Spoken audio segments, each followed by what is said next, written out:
Good day, friends, family, folks.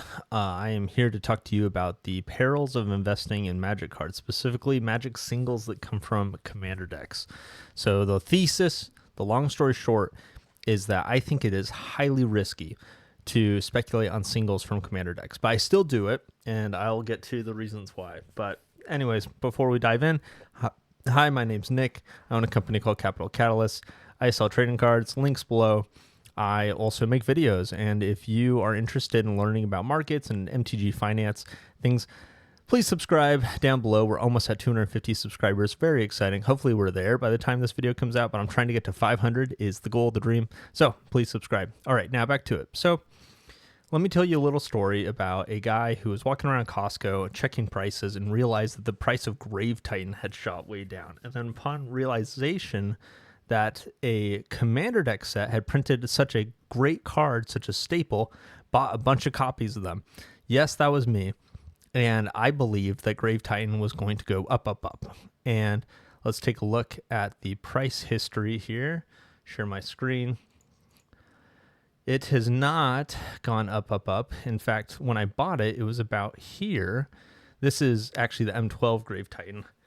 And now, when Murder's Call of Mana came out, Grave Titan was printed, and of course, it wasn't this printing. It was a different printing of Grave Titan. And I wonder if we can just select the other printing here.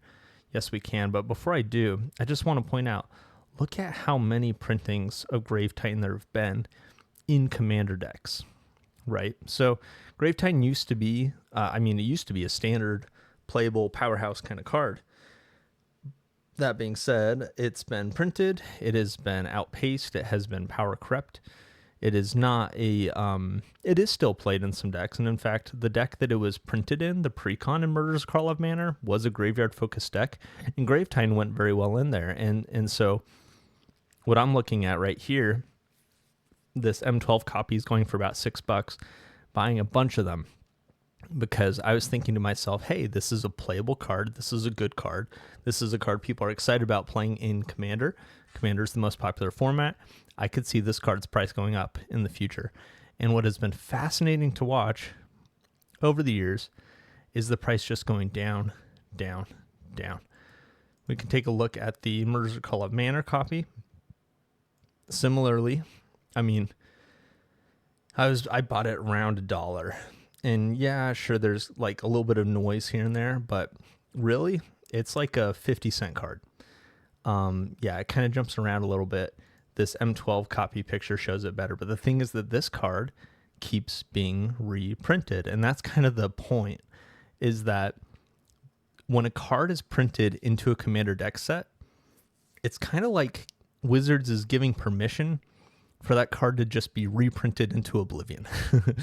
And so you got to watch out. You got to watch out, because there are cards that are staples played in many Commander decks. Something like Sunken Hollow, land, which, look, your boy's got a nice thick stack of these things, because similarly, this was printed in Murder's Call of Mana. I can zoom in, get this printing, and I thought I was getting a sweet score at around 50 cents. Yes, if I had done more research, I could see this history and realize, oh, this thing is not going up. But the thought is, oh, this is a highly played card in Commander. I'm able to pick these up for, 35, 50 cents each. The odds are that demand will outstretch the supply eventually, and that the price will go up. But once again, similarly, when you scroll down here, sure, demand is strong, but look at supply. Supply is stronger. It got printed in Murders. It got printed in the next set in Thunder Junction. It got printed in sets later in Aether Drift. It got printed in Commander Masters. And Commander Masters was before Aether Drift, but you know what I'm saying. Just this thing has been printed into oblivion, and it is fascinating. And what it really makes me think about are these Teenage Mutant Ninja Turtle decks, because when we pull up the value in Moxfield based on TCG player pricing, there's supposedly, $20 worth of creatures, which is mostly concentrated in new cards, of course. This like Irma, Part-Time Mutant, being the most expensive one. And then there's $26 of value in lands. And a lot of these lands are less than $1. but then there's a few that stand out. I guess for some reason, these forests are registering as over $1. There's this Hidden Hideout, which is a new card. Fabled Passage is an old card. Used to be a $5, $10 card, but now it's like $1, $2 card. Undergrowth Stadium used to be like a $14 card, now $4 card. Spire Garden, similarly, used to be a $14 card, now $4 card. And City of City of Brass, that used to be like a $20+ card, now an $8 card.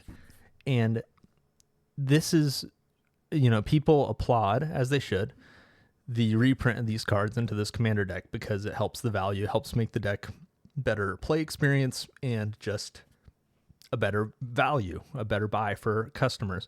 If there weren't these 4 pretty decent lands, the deck's value would be, quite abysmal. And so, that's great. It's great that these are reprinted, but what does this signal about the future of these cards? I think Fabled Passage is actually a really kind of great example of this. Let me see if I can pull up Fabled Passage price history.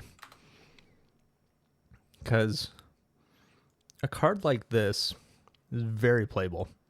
Fetch lands are powerful, and a fetch land that enters untapped is especially interesting.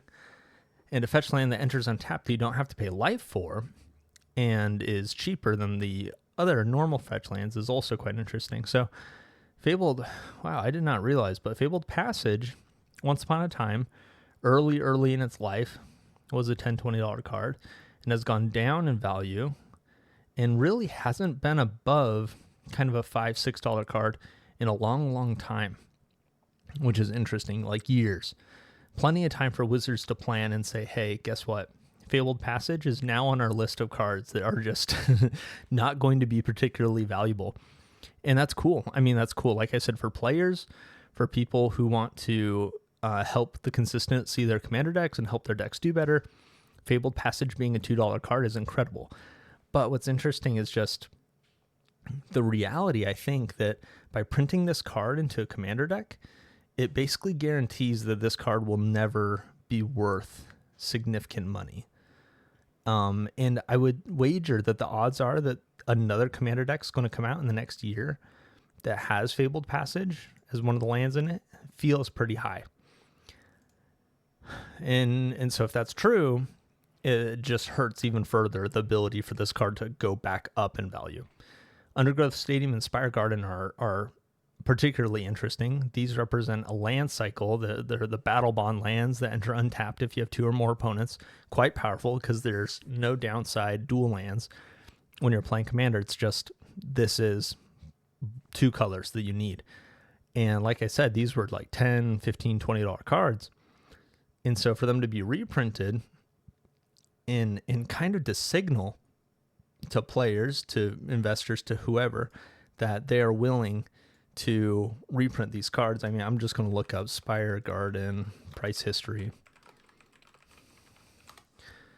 and see.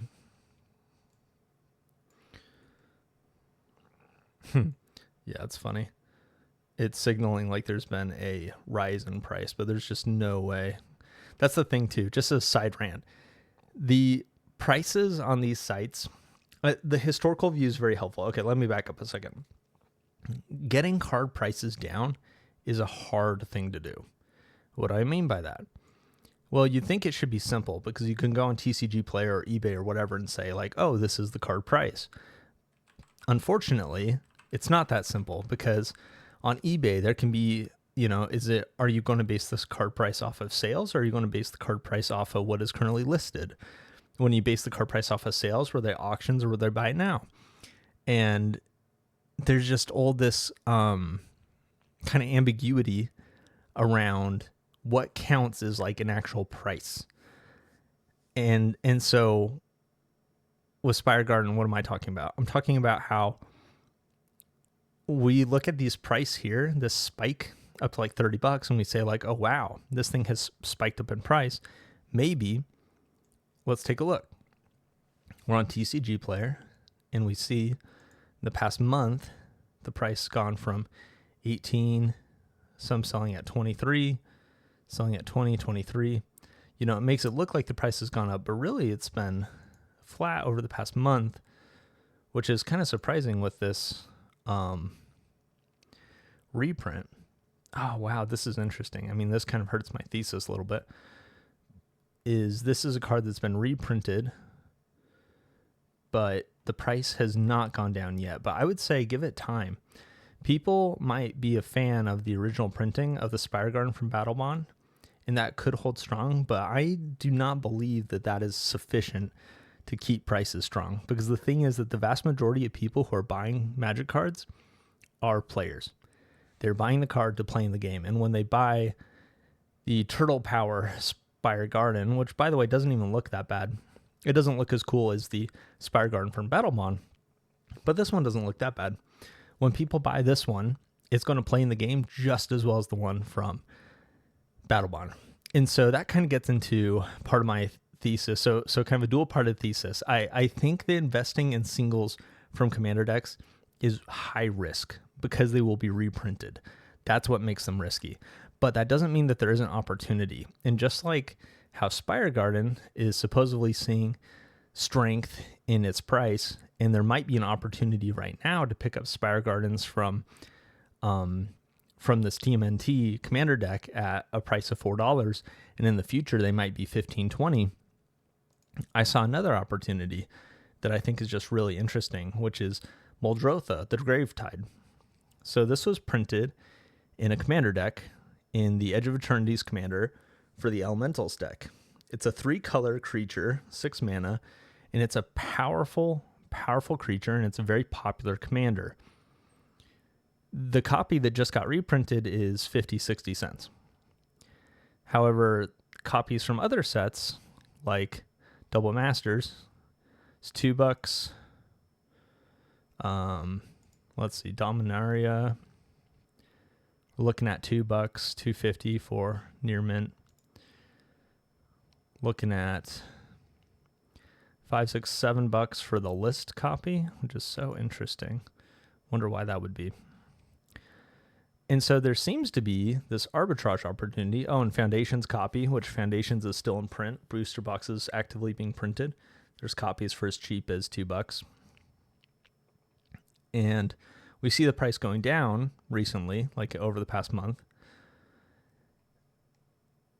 And so it's just interesting that there's this version of the card that just got reprinted in Commander decks that is, half or less of the price of these other versions that are older, but they all do the same thing.